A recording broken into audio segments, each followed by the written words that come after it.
Minutes. My name is Constance Avery, Knoxville, Tennessee, 37914. Hey, Knoxville, check this out. Lisa Edwards was a preventable death. It never had to happen. Because if we were proactive, I've been here a long time, said do your job many times, but if we were proactive, starting all the way back to Anthony Thompson Jr., this is for you too, white moderate, because you're tone deaf. Because if you were paying attention, we could have prevented Lisa Edwards. When Anthony Thompson Jr. happened, he was a high schooler in a bathroom that was approached by 4 officers with a ranking officer, Stanley Cash, lieutenant, who approached the bathroom to so-called, quote-unquote, disarm him. However, the multiple rows of options that were present, you failed to choose every last one, including his mother, who is an employee of the Knox County school system, to simply walk him out. Instead, what happens, Officer Claybo goes in there, gun happy, and fires off several shots, shooting his own co-worker and shooting Anthony Thompson Jr. Here's my favorite part. When you talk about giving care, they don't know how to do that. Because Anthony Thompson Jr. has been shot. And what does Stanley Cash do? He doesn't call the 911. He doesn't radio in immediate medical care. He puts handcuffs on Anthony Thompson Jr.'s body and goes to the scene and washes the child blood off of his hands. Do you see how Lisa Edwards is starting to develop itself?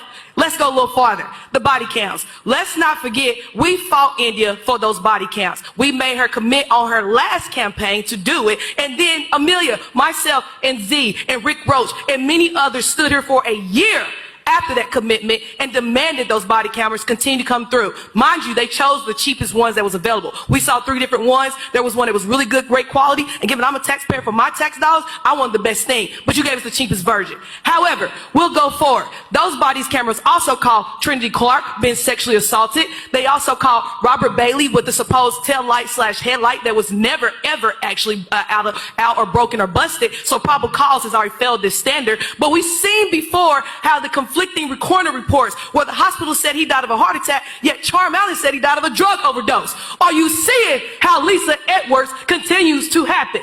And so now we fast forward where we get the full body cam. We seeing once again, yes, the hospital and Knoxville Police Department are responsible. But again, this is a breakdown of system. The healthcare system is garbage. The justice system is garbage. Police immunity still exists, which allows this type of behavior to continue. When Amelia Parker tried to pass the zero tolerance policy, when Daniels was in the school board trying to do the memorandum agreement, what happened? Oh, the rubber stamp happened. So when you ask these people to do their job, I hate to tell you young folks, it ain't gonna happen unless the voters make a difference. You must vote different, Knoxville. You have to. Look at the failures. Indica Cannon is up for re-election right now. So if you put her back, then you're accepting the standard that she's shown us. All she cares about is rich, white men, wealthy agenda. As far as homeless people, I didn't see her come down and shake your hand, but I did watch her shake these men in suits' hands. As far as poor people, I didn't see her come down and shake the poor people's hands, but I sure did watch her shake a lot of rich hands.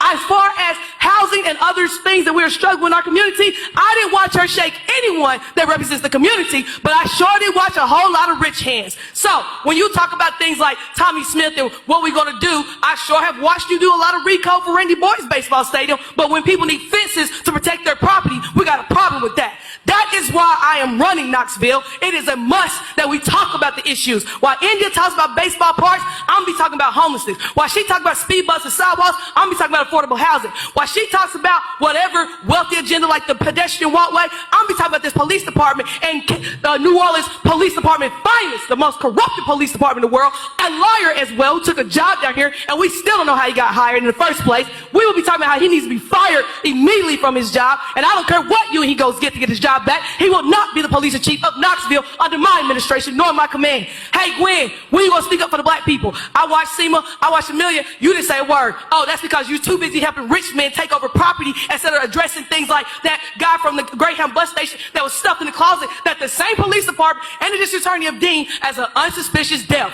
We have serious issues. I look forward to seeing you on the campaign trail in Canada. I cannot wait to debate you and look forward to you standing around because there will be no Stephanie Welsh, there will be no David, there will be nobody else to answer these questions but you. Looking forward to it. 2023, Knoxville, get ready. Constance Avery, the mayor is coming through. I yield my time. Next person signed up to speak is Abdallah Hussein. Mr. Hussein.